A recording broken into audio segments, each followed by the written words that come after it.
तो जनाब Pakistan cricket team का मुख्तसर तरबियती कैंप आज से पिंडी स्टेडियम रावलपिंडी में शुरू हो चुका है और वेस्ट इंडीज़ का दौरा करने वाली टीम पाकिस्तान के खिलाड़ी जो हैं वो इस कैंप में शामिल हैं। और बाबर आजम पाकिस्तान टीम के नए टेस्ट कैप्टन, और जब लाहौर में कैंप ख़त्म हुआ था तो शायद सुनगुन होगी और बाबर आजम के हवाले से क्रिकेट बोर्ड जो है वो किसी लाहे अमल पर पहुंच चुका होगा और शायद उनकी नॉलेज में ये बात होगी। लेकिन शान मसूद अब ऑफिशियली इस टीम के टेस्ट कैप्टन नहीं है और अब वो एक खिलाड़ी की हैसियत से इस कैंप में शिरकत कर रहे हैं।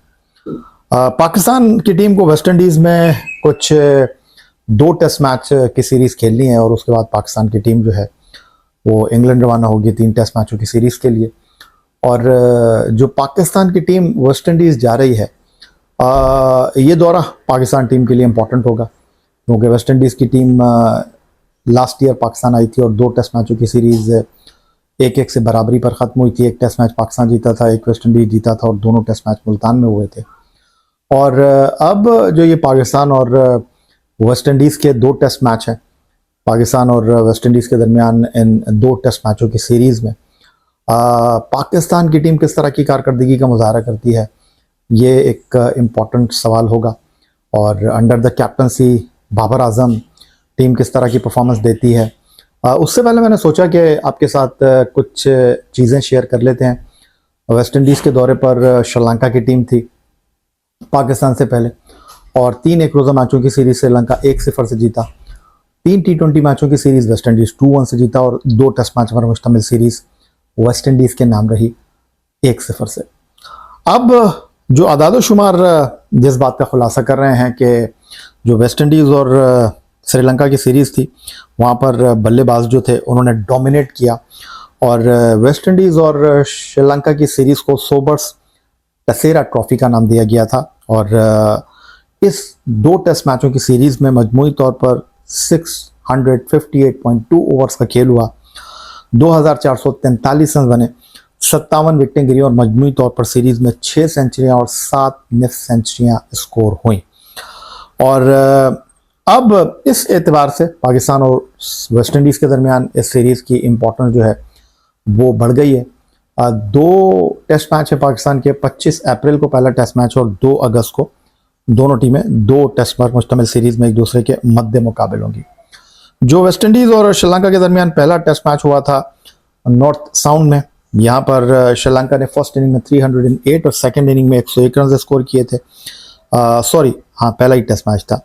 और फर्स्ट इनिंग में वेस्ट इंडीज़ ने 9 विकेट पर इनिंग डिक्लेयर की थी 626 के ऊपर और 217 रन और इनिंग से पहले टेस्ट मैच में श्रीलंका को नाकामी का सामना करना पड़ा था। फिर दूसरा टेस्ट मैच भी नॉर्थ साउंड पर ही खेला गया जहां तगड़ा जवाब दिया श्रीलंका ने। फर्स्ट इनिंग में 549 किए 9 विकेट के ऊपर, जवाब में वेस्ट इंडीज़ ने 499 रन किए और सेकंड इनिंग श्रीलंका ने ख़त्म की 251 फॉर 9 और दूसरी इनिंग में वेस्ट इंडीज़ ने बग़ैर किसी नुकसान के 109 रन बनाए और ये टेस्ट मैच जो है वो बग़ैर किसी नतीजे के अपने इख्तिताम को पहुंचा। अब पाकिस्तान और वेस्ट इंडीज़ के दरमियान ये सीरीज़ है और पाकिस्तान और वेस्ट इंडीज़ के दरमियान इस सीरीज़ के दोनों टेस्ट मैच जो हैं वो टरोबा में खेले जाएंगे। पहले पाकिस्तान की टीम एक साइड मैच खेलेगी वेस्ट इंडीज़ के साथ, फिर उसके बाद पाकिस्तान की टीम जो है वो वेस्ट इंडीज़ में 2 टेस्ट मैचों की सीरीज़ खेलेगी और दोनों टेस्ट मैच जो हैं अब वो जनाब टरोबा में खेले जाएंगे। और पाकिस्तान के लिए ये सीरीज़ किस अंदाज में शुरू होती है, क्योंकि बैटिंग पाकिस्तान का एक प्रॉब्लम रही है। बांग्लादेश में पाकिस्तान के जो बैट्समैन थे वो तवक्कुआत पर पूरा नहीं उतरे और पहले टेस्ट मैच में तो मुझे बड़ी मायूसी हुई जब मीरपुर में सिर्फ 2 सेशन आपके बैट्समैनों को सर्वाइव करना था और वो भी नहीं कर पाए। वो सिलेट में हम बेहतर खेले लेकिन जो फास्ट बॉलिंग थी बांग्लादेश की उसने जनाब आपको उड़ाकर रख दिया। वेस्ट इंडीज़ की अगर हम फास्ट बॉलिंग की बात करें और इन 2 टेस्ट मैचों पर ही थोड़ा सा फोकस कर लेते हैं क्योंकि वेस्ट इंडीज़ की टीम उनके कैप्टन जो हैं अब वो रोस्टन चेज़ हैं। और इस सीरीज़ की अगर मैं बात करता हूं तो पहले टेस्ट मैच से देख लेते हैं जहां पर वेस्ट इंडीज़ और श्रीलंका के दरमियान फर्स्ट टेस्ट मैच हुआ था जो कि वेस्ट इंडीज़ के नाम रहा था।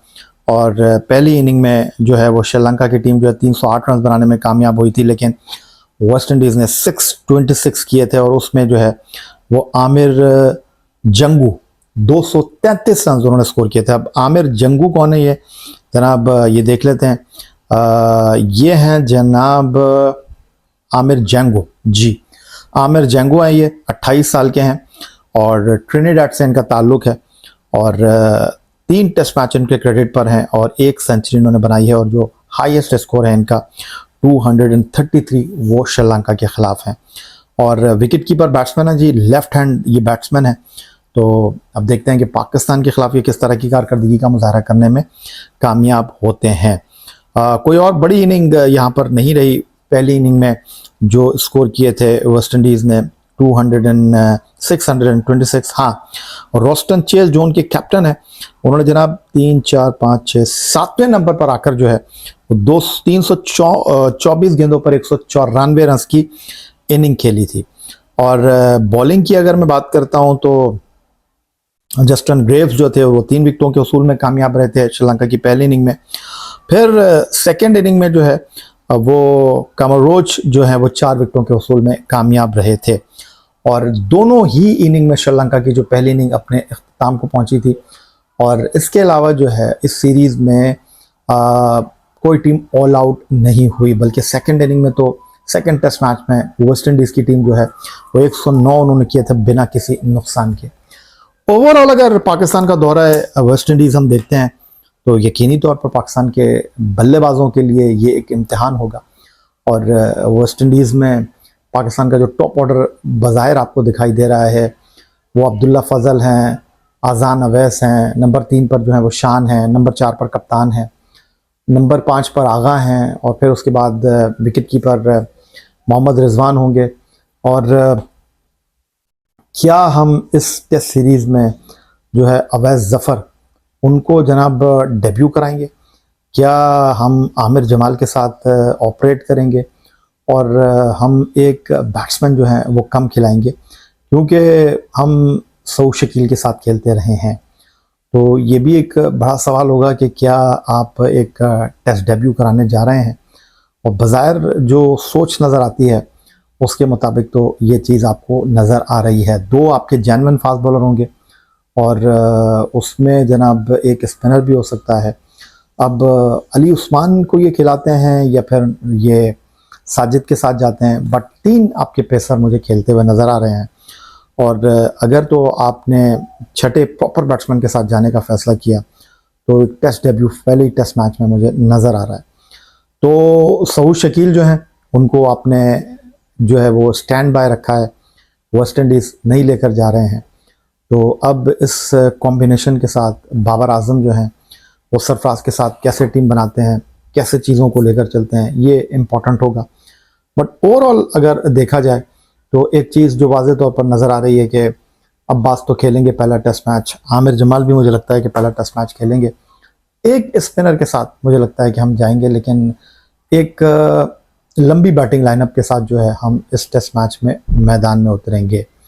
और उस सूरत हाल में जनाब आप 4 बॉलर के साथ मैदान में उतरेंगे, सलमान अली आगा आपके पास बॉलिंग ऑप्शन है। तो बहरहाल अगर आप मुझसे पूछें तो आपको अपनी बॉलिंग पूरी रखनी चाहिए। आमिर जमाल के आने के बाद जो है आपकी बैटिंग वैसे ही जो है वो लंबी हो जाती है और साजिद भी ठीक ठाक बैटिंग कर लेते हैं। तो 8 नंबर तक तो अगर आप रिजवान को नंबर 6 पर खिला रहे हैं तो फिर 7वां बैट्समैन डालने की आई डोंट थिंक ज़रूरत नहीं है कि आप 7वें नंबर पर जो है वो सलमान अली आगा को टेस्ट मैच में खिलाएं। उससे बेहतर है कि आप एक अच्छा बॉलिंग ऑप्शन रखें। आमिर जमाल 7 नंबर पर होंगे, फिर उसके बाद साजिद खान वो ठीक ठाक बैटिंग कर लेते हैं, उन्होंने जलवे जो है वो श्रीलंका बांग्लादेश के दौरे में दिखाई ही दिए हैं। अब ऐसी सूरत में अगर आप एक एक्स्ट्रा बैट्समैन बढ़ाते हैं तो आगा जो है वो नंबर 7 पर आ जाएंगे। तो उसका आपको कोई फ़ायदा होगा या नहीं होगा, ये तो अभी टेस्ट सीरीज़ की शुरुआत में थोड़ा सा वक्त है। लेट्स सी व्हाट हैपन, ये थोड़ा सा इंतज़ार करना होगा। बहरहाल जो बज़ाहिर नज़र आ रहा है, जो सोच है वो यही लग रहा है मुझे कि आप 2 जेन्युइन फास्ट बॉलर के साथ, एक ऑलराउंडर आमिर जमाल के साथ और उसके बाद एक स्पिनर के साथ मैदान में उतरेंगे, जो कि हमने बांग्लादेश के दौर में भी देखा कि अब्बास खेल रहे थे, खुर्रम खेल रहे थे, हसन अली खेले और उनके साथ जो है वो साजिद खेले थे सेकंड टेस्ट मैच। तो अगर यही सोच है तो सऊद शकील जो है उनकी जगह आप एक नए बैट्समैन को जो है वो टेस्ट अरीना में लेकर आ रहे हैं। अब इस पर भी बड़ी तनकीद हो रही है क्योंकि वो टॉप 10 बैट्समैनों में नहीं है कायद-ए-आज़म ट्रॉफी के, उनको आप लेकर जा रहे हैं और सिलेक्शन कमेटी जो है उन्होंने ये फैसला किया है।